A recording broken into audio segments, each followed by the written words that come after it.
Bismillahirrahmanirrahim. Assalamualaikum warahmatullahi wabarakatuh. Good morning, my students. How are you today? I hope you are fine and healthy. Baik anak-anak, alhamdulillahirrabbilalamin masih tetap puasa ya. Nah, kali ini Ustazah akan melanjutkan kembali di pembelajaran tematik kelas 4 di tema 9, subtema 1, pembelajaran 6.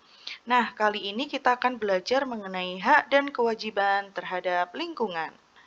Nah, kira-kira ada apa ya mengenai hak dan kewajiban terhadap lingkungan? Nah, sebelumnya Ustazah mau tanya, ada yang masih ingat nggak dengan salah satu lagu daerah yang terkenal dari Aceh? Apa ya? Nah, salah satu lagu daerah yang menggambarkan jenis keragaman tanaman di Indonesia adalah lagu Bungong Jeumpa dari Aceh. Telah kita ketahui bersama bahwa bangsa Indonesia memiliki kekayaan flora dan fauna baik dari jumlah maupun beragam jenisnya. Nah, mungkin ada yang pernah dengar ya, bagaimana sih lirik dari Bungong Jeumpa? Nah, seperti apa ya liriknya? Nah, kalian nanti bisa lihat di kitab tematik kalian di tema 9, subtema 1 di pembelajaran 6, tepatnya di halaman 41. Nah, di situ nanti kita akan belajar menyanyi ya. Nah, untuk lebih jelasnya, insya Allah kita akan ketemu di kelas ya.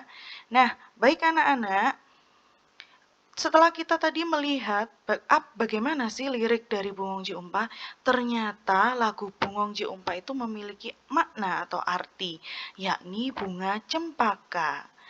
Nah, bunga cempaka adalah bunga yang sangat harum, dan keharuman bunga cempaka ini dimanfaatkan untuk membuat minyak wangi. Tadi Ustazah sudah menyinggung bahwasanya bangsa Indonesia banyak sekali jenis flora dan fauna. Mungkin kalian apa ya flora itu? Nah, flora itu artinya adalah tumbuhan dan fauna berarti hewan. Ada sebagian dari flora dan fauna tersebut telah menjadi simbol nasional bangsa Indonesia, seperti komodo, cendrawasih, bunga anggrek, bunga melati, dan lain-lain. Nah, kali ini kita tidak akan belajar tentang di Indonesia saja. Nah, Ustazah perlihatkan contoh bunga nasional dari negara Indonesia, yaitu bunga nasionalnya adalah melati. Nah, seperti itu tuh bentuknya. Nah, bunga melati ini juga harum ya, dan dia mudah sekali tumbuh, biasanya di pekarangan rumah. Nah, kalau dari negara Jepang, bunga nasionalnya adalah sakura. Nah, sakura seperti ini. Warnanya pink, indah sekali. Nah, kemudian untuk dari negara Belanda, yaitu bunga nasionalnya adalah bunga tulip. Bunga tulip ini seperti ini bentuknya.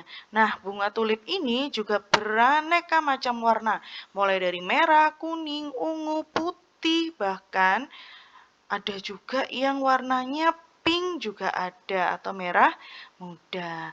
Nah, itu adalah contoh dari 3 negara ya. Ustazah memperlihatkan bunga nasionalnya dari 3 negara. Nah, tentu setiap negara itu pasti mempunyai bunga nasionalnya masing-masing. Nah, nanti kalian perlu cari ya di rumah. Contoh dari negara mana ya? Oh, misalnya dari Malaysia, tetangga yang paling dekat, atau Singapura, dan lain sebagainya. Nah, Ustazah akan mengulas kembali mengenai hak dan kewajiban terhadap lingkungan. Nah, tentu kita tadi sudah belajar tentang flora dan fauna, yang mana mereka juga hidup di lingkungan. Nah, kita sebagai manusia yang diberikan kelebihan, yaitu diberikan akal dan budi. Nah, tentu kita juga harus memiliki yang namanya hak dan kewajiban. Hak itu apa? Hak itu adalah segala sesuatu yang kita peroleh setelah kita melaksanakan kewajiban. Betul sekali.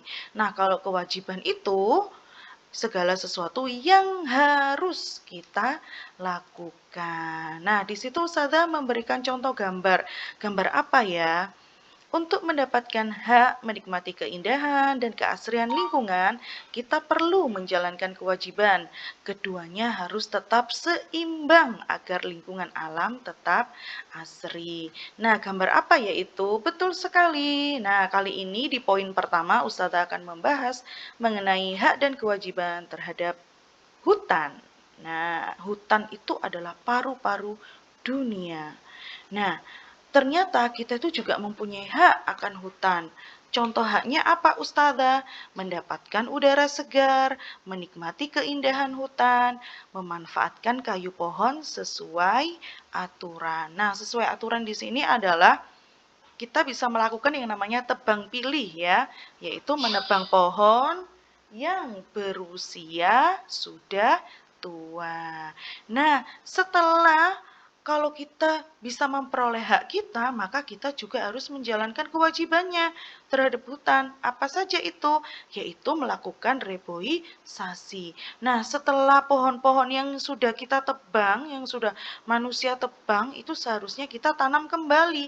Nah, itu yang disebut dengan reboisasi, penanaman hutan kembali. Nah, kemudian kewajiban yang kedua adalah tidak menebang pohon secara berlebihan. Nah, ini ya, karena di agama kita juga diajarkan segala sesuatu yang berlebihan itu juga kurang baik. Jadi kita cukup sewajarnya saja atau seperlunya saja. Nah, baik anak-anak. Berikutnya, tidak hanya hutan ya, kita Ustazah mencontohkan kembali yaitu lingkungan sungai. Nah, ternyata hak dan kewajiban terhadap sungai kita pun punya. Nah, bagi masyarakat kalau di perkotaan seperti kita mungkin kita jarang ya menemui yang namanya sungai. Nah, sungai itu juga salah satu pemberian dari Tuhan yang tiada duanya. Manfaatnya sangat banyak sekali. Nah, manfaatnya tentu untuk kelangsungan hidup manusia. Nah, hak kita terhadap sungai yaitu menggunakan air untuk keperluan mandi dan mencuci, memanfaatkan aliran sungai untuk transportasi, memanfaatkan air untuk pengairan sawah, dan memanfaatkan aliran air sebagai pembangkit energi listrik atau biasa kita sebut dengan PLTA. Nah, setelah kita mendapatkan hak, nah jangan lupa untuk melakukan kewajiban kita terhadap sungai. Contohnya adalah mengolah limbah sebelum dibuang ke sungai, kemudian menanam tumbuhan di sepanjang sungai, dan tidak mendirikan bangunan di sepanjang tepi sungai. Nah, itu adalah contoh kewajiban kita terhadap sungai. Nah, yang Ustazah perhatikan di perkotaan besar ya, seperti di kota Jakarta. Nah, kalau kita sering lihat di televisi, banyak sekali ya manusia, orang-orang membangun bangunan, bahkan rumah ya, rumah di sepanjang tepi sungai. Nah, itu kurang bagus ya, karena bisa merusak keseimbangan alam.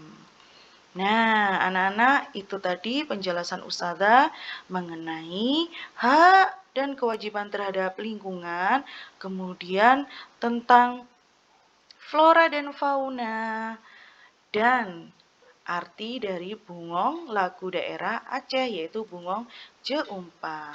Nah, anak-anak, Ustazah selalu mengingatkan, tidak bosan-bosannya Ustazah selalu mengingatkan, don't forget to pray on time, don't forget to read Holy Quran, don't forget to obey your parents, don't forget to study hard, and be careful. Tetap semangat meskipun belajar dari rumah. Sekarang nggak lagi belajar dari rumah ya, karena kita akan ketemu insya Allah setiap 1 minggu 2 kali. Baik anak-anak, pesan Ustazah selalu jaga kesehatan agar kita bisa melaksanakan aktivitas kita dengan lancar. Terima kasih anak-anak yang sudah mendengarkan video pembelajaran dari Ustazah. Sampai jumpa. Ustazah akhiri. Wassalamualaikum warahmatullahi wabarakatuh. Terima kasih.